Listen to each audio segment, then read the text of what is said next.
दूसरे हमारे राठौर भैया, हमारे चालक भैया, और यहाँ पर हमारे इधर दादाजी ढारे जी और देशमुख बाबू जी, हमारे सभी अपने परिजन, और जहाँ हम लोग विराजमान है ये हमारे पालीवाल बाबू जी, जो समझना चाहिए कि हमारे क्षेत्र के लिए, माँ गायत्री परिवार के लिए एक जनक के रूप में काम करते हैं। अपन बच्चों का सभी को आशीर्वाद देते हैं। और हमारे माखोड़े भैया, आप सभी नन्हे मुन्ने बच्चों और मेरी माताएं बहनें, कृष्णा बेले बाबू जी। इसलिए आज का जो सत्र है हम लोग 1 घंटे का चलाएंगे। चलेगा ना आप लोगों को? चलेगा? ज्यादा तो नहीं हो रहा ना? 1 घंटे का। तो आज हम लोग जिस काम के लिए बैठे हैं, जिस योजना को लेकर के बैठे हैं बंधुओं, वो आज ये रथ कहाँ से आया है? आपको क्या लगा कि मैं प्रवचन दूंगा और आप सुनोगे? नहीं नहीं, देखो हम अपनों से अपनी बात करने के लिए अपने घर में बैठे हैं, है ना? शांति कुंज से आया है, और शांति कुंज 2400 तीर्थों का रज और जल लेकर के भेजा है। कितना? 2400। परम पूज्य गुरुदेव ने ऑल वर्ल्ड के जितने तीर्थ थे उन समस्त तीर्थों को एकत्रित करवाया। गायत्री परिवार मेंस अकेला भारत में काम करता है क्या? नहीं, अखिल भारतीय नहीं है, अखिल विश्व है। क्या है? अखिल विश्व, सारे विश्व में काम करता है। और पूरे विश्व में काम करने के साथ साथ में गायत्री परिवार की जो भूमिका है बंधुओं, वो विश्व कल्याण की भावना है। कौन सी भावना है? विश्व कल्याण की भावना को लेकर के काम करता है गायत्री परिवार। इसलिए परम पूज्य गुरुदेव ने उन भावनाशील लोगों को विदेश से भी खोजा। कहां से खोजा?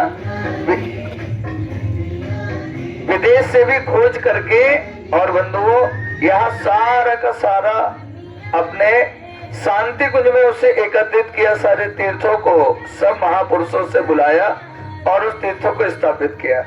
ऐसे ही 2 महापुरुषों ने ये काम किया। एक संत टुकड़ो जी महाराज का नाम सुना होगा, वो महाराष्ट्र के बहुत करीब है। उन्होंने भी ये काम किया।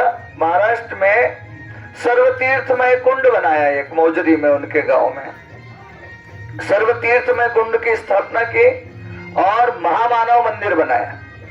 उनने भी उत्कृष्ट काम किया। क्रांति के जनक थे टुकड़ो जी महाराज। और परम पूज्य गुरुदेव ने उत्तर प्रदेश की धरती के ऊपर सर्वतीर्थमय कलशों का निर्माण किया। ये जो कलश है, जो समस्त तीर्थों का स्वरूप है, ऑल वर्ल्ड के जितने तीर्थ है उन समस्त तीर्थों का जल और रज को लेकर के स्थापित किया। हमारे यहाँ शांति कुंज में आप लोगों ने देखा होगा, एक स्थान है जहां पर जप किया जाता है। 100 लोग बैठ सकते, इतनी क्षमता वाला जो है वो कमरा है जिसके अंदर में लोग बैठते हैं और अपने अपने स्थानों पर जप करते हो तो अलग है। तो ऐसे 300 लोग जो है नित्य गायत्री मंत्र का जप किया करते हैं और 1 करोड़ गायत्री मंत्र जपा जाता है। कितना? 1 करोड़ गायत्री मंत्र जपा जाता है। और बंधुओं 5 साल तक के इन कलशों को वहां रखा जाता है, क्योंकि माता जी की जन्म शताब्दी आने वाली है। इसके लिए इन कलशों को गायत्री मंत्र से पूरित करके और हम सभी के कल्याण के लिए भेजा गया। एक दिन में 1 करोड़, तो 5 साल में विचार करो कितने करोड़ अरबों गायत्री मंत्रों से पूरित होकर के इस दिव्य शक्ति कलश को हम लोगों के लिए लाभान्वित किया है ना। दूसरी बात, इधर साइड में एक दीपक देख रहे हैं हम लोग, है ना। इस दीपक में बंधुओं परम पूज्य गुरुदेव वंदनीय माता जी दोनों आकर के बैठे हैं। ये 1926 में परम पूज्य गुरुदेव ने जलाया था। कब जलाया था? 1926 में जलाया था। और इसके जलाने के पीछे उद्देश्य क्या था? ये दीपक कहां से आया था और कैसे इसकी योजना बनी थी? बंधुओं, यह अखंड दीपक ही हमारे युग निर्माण योजना की मसाल है। क्या है? युग निर्माण योजना की मसाल है, जिसको थोड़े ही चंद शब्दों में मैं निवेदन करूंगा। ऐसा समय आया था जब जब भी युग परिवर्तन होता है तब जो है भगवान स्वयं अवतार धारण करते हैं। क्या धारण करते हैं? ये तो अवतारों की गणना सुनी है आपने। राम हुए, कृष्ण हुए, वामन हुए, कल्कि हुए, परशुराम हुए, सारे अवतारों को सुना है ना। पर इन अवतारों की जो व्याख्या है, जो व्यवस्था है, इसको कौन बनाता है? तो कहते हैं गुरु बनाता है। कौन बनाता है? विश्वामित्र जी को मर्यादा पुरुषोत्तम बनाने वाले, भगवान बनाने वाले कौन है? विश्वामित्र जी। कौन है? विश्वामित्र जी। विश्वामित्र जी ने राम जी को यदि जंगल में लेकर के नहीं जाते और ये दिखाते नहीं, अस्थि समूह देख रघुराया और पूछी मुनि लागी अति दाया। अस्थियों के समूह को देख करके राम जी ने पूछा था, गुरुदेव ये क्या है? बोले बेटा यही दिखाने लाया हूं। एक तरफ एक गौ माता की हड्डियां है और एक तरफ एक किसान यानी ऋषियों की अस्थियां है। इसको देख करके और राम जी को बताया, बेटा इन्हीं के कष्टों के निवारण के लिए तुम्हारे को बुलाया गया। इसलिए बाबा तुलसी ने कहा, विप्रधेन सुर संत हित लीन मनुज अवतार, निज इच्छा निर्मित तन माया गुण गोपाल। भगवान इसके लिए आते हैं।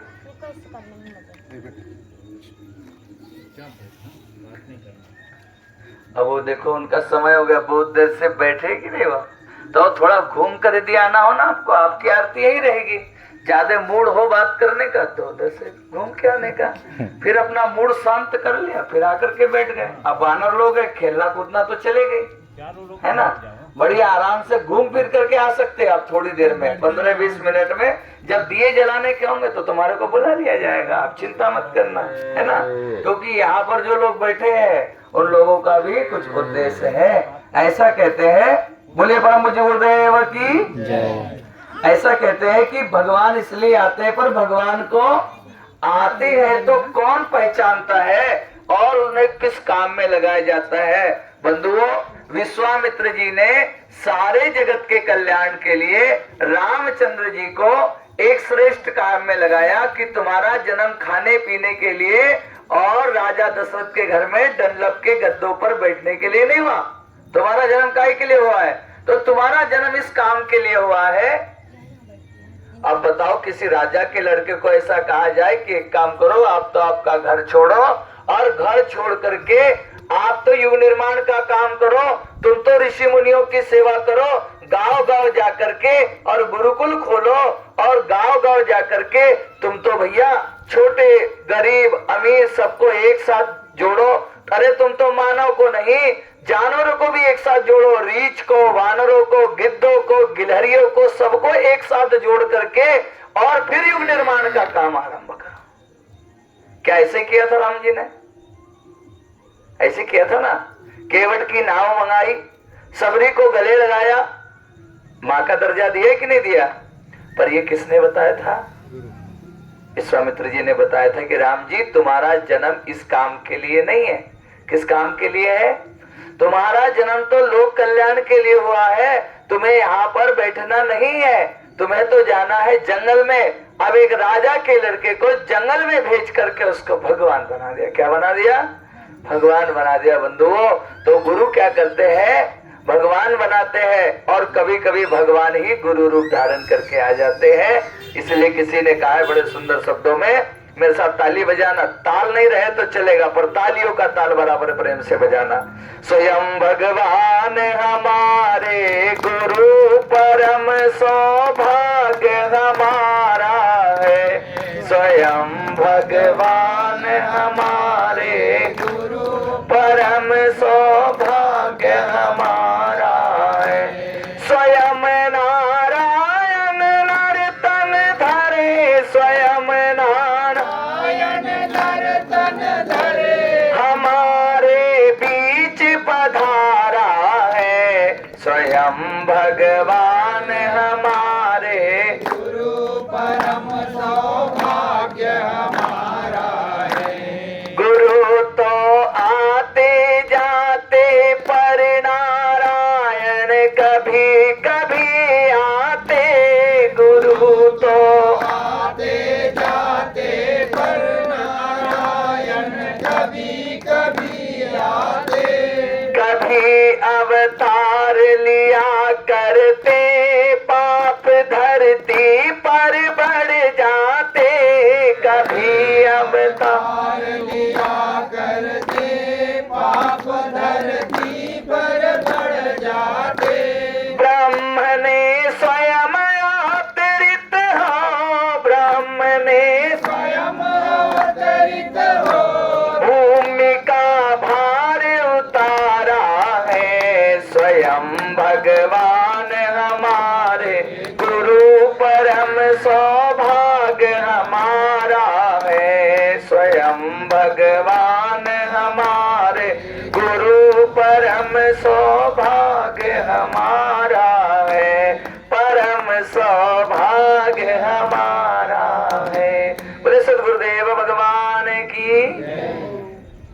कहा यहाँ तो कि स्वयं भगवान ही गुरु बनकर के धरती पर आ गए और आकर इस भूमि का भार उतारा है। बंधुओं, भगवान तो आते हैं, नर में नारायण है, परंतु गुरु क्या करता, उस नारायण को ऊपर उठाता है और उसके निशाचरता को नीचे दबाता है, उसके मानवीय शक्ति को जागृत करता है तो महामानव बना देता है और देव मानव बना करके उस परिधि में ले जाकर खड़ा कर देता है।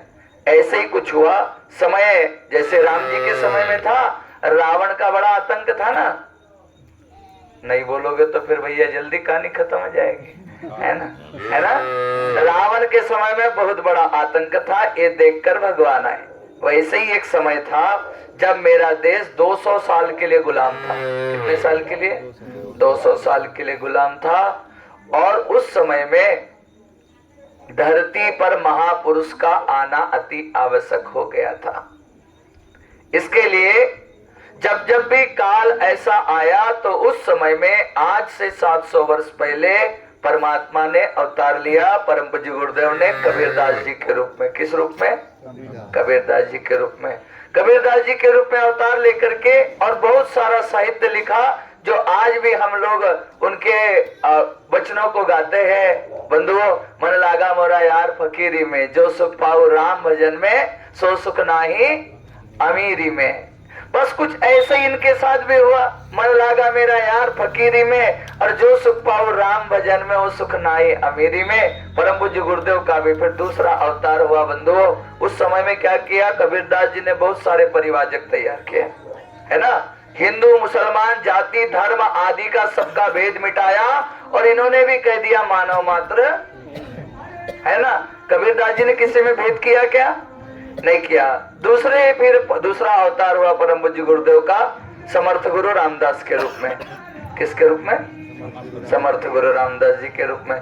समर्थ गुरु रामदास जी ने क्या किया, जयाबाई, सयाबाई और जीजाबाई, इन 3 लोगों को दीक्षा दिया। सूर्य के मंत्र किया। कौन से मंत्र की? सूर्य मंत्र की। भगवान सूर्य की प्रार्थना ही गायत्री महामंत्र है। इस गायत्री महामंत्र की दीक्षा दिया और उनसे कहा कि तुम्हें युग निर्माण ही लाना है दुनिया में। क्या लाना है? युग निर्माण ही लाना है। नित्य सूर्य का ध्यान करेंगे, अपनी प्रतिभा प्रखर करेंगे। और महाराज जीजाबाई ने इस प्रकार से अपनी प्रखरता को दिखाया और भगवान से प्रार्थना किया कि हे महाकाल, तुम्हारा ही वह पूर्ण अवतार धरती पर आए, इसके लिए मैं प्रार्थना करती हूँ। और सूर्य का ध्यान करके इस मंत्र को जपा। कालांतर में हमारे को कौन मिले? इतने धीरे बोलोगे कि अपन कोई गलती कर रहे क्या? कौन मिले? हाँ, स्वराज्य सम्राट शिवाजी महाराज हमारे को दिया, परंतु किसने दिया?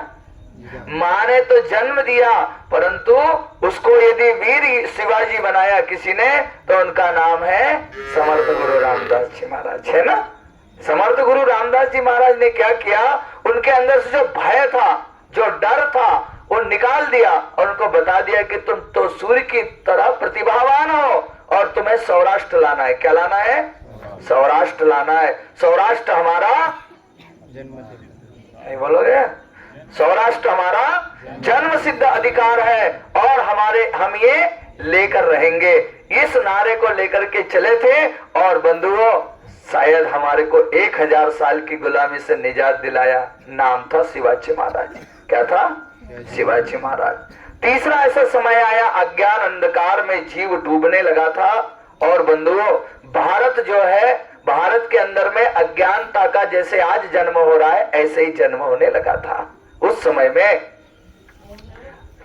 रामकृष्ण परमहंस के रूप में बंधुओं बंगाल की धरती के ऊपर परम पूज्य गुरुदेव का जन्म हुआ और हमारी माता जी जो है वह शारदा माता बनकर के, शारदा मणि बनकर के जन्म लेती है और आचार्य परंपरा को आरंभ किया। काय को आरंभ किया? आचार्य परंपरा को आरंभ किया।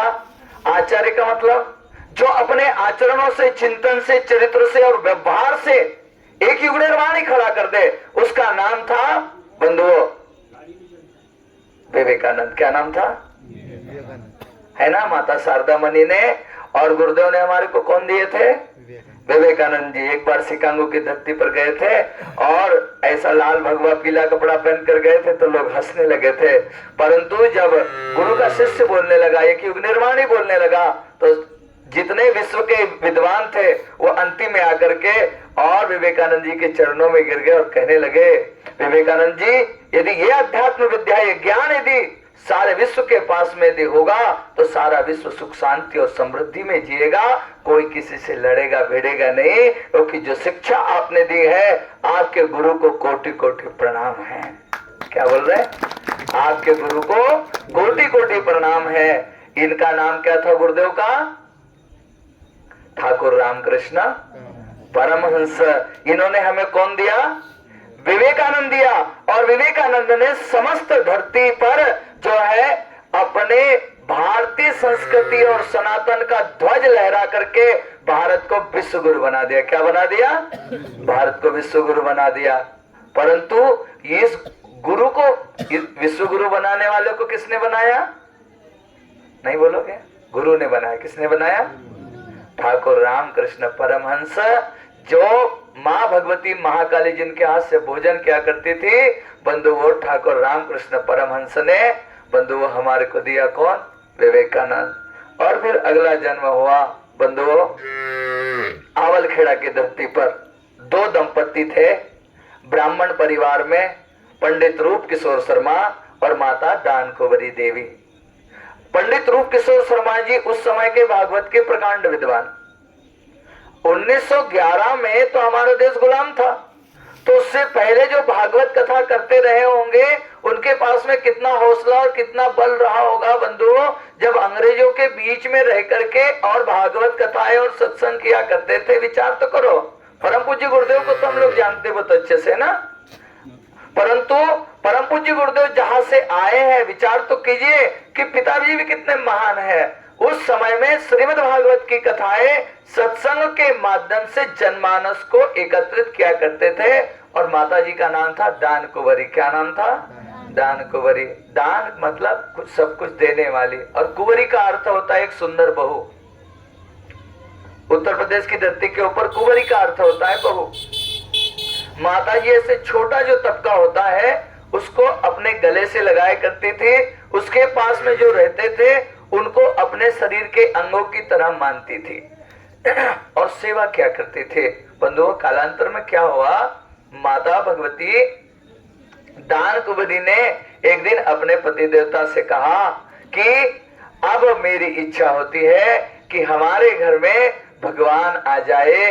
तो उन्होंने उनके गुरुदेव को बुलाया। उनका नाम था बंधुओं पंडित महामना मदन मोहन मालवीय जी। उनके जो थे कुल पुरोहित थे, समझते थे उनकी बात को।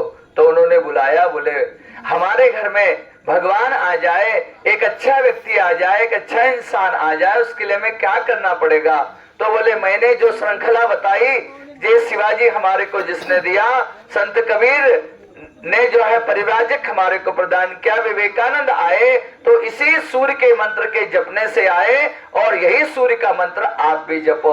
तो हीम श्रीम क्लीम लगा करके गायत्री मंत्र को जपना आरंभ किया। और महाराज कितने साल तक के? 5 साल तक के। कितने साल? 5 साल तक के महामंत्र का जप करना आरंभ किया। और कालांतर में यही जो पीछे समय गया, महाराज ऐसे कहते हैं कि उस समय में भगवान प्रज्ञा अवतार धरती पर अवतरित हुए। कब? अश्विन कृष्ण पक्ष त्रयोदशी के दिन पितृपक्ष में भगवान प्रज्ञा अवतार का जन्म हो गया। और प्रज्ञा अवतार का जन्म हुआ। ये अवतार ऐसा हुआ भगवान का, गुरु का, जो बंधुओं एक राम नहीं, क्योंकि किसी ने गाया था, कलयुग बैठा मार कुंडली, जाऊं तो मैं कहा जाऊं, अब हर घर में रावण बैठे, इतने नहीं, इतने हर घर में रावण बैठा है, इतने राम कहां से लाऊं? तो परम पूज्य गुरुदेव ने एक योजना बनाई जिसका नाम था